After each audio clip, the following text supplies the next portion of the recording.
Are you stuck choosing between Vim and Emacs? You're not alone.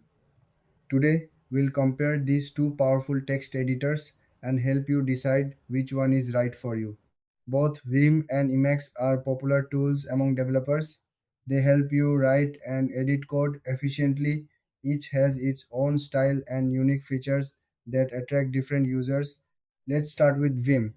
Vim is known for its speed. It uses a modal editing system, which means you switch between different modes for inserting text and navigating. This can make editing very fast once you get the hang of it. Vim is lightweight and works well in terminal environments. Many users love its keyboard shortcuts, which can speed up their workflow. Now, let's talk about Emacs. Emacs is more than just a text editor. It's a full-fledged environment for coding. It has a built-in package manager, which means you can extend its functionality easily. Emacs is highly customizable, allowing users to tweak almost every aspect of it.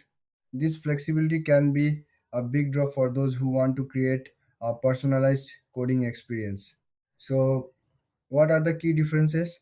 Vim focuses on speed and efficiency with its modal editing, while Emacs offers extensive customization and a rich ecosystem of packages. If you prefer a quick keyboard driven approach, Vim might be your best bet. On the other hand, if you want a versatile tool that you can tailor to your needs, Emacs is likely the way to go.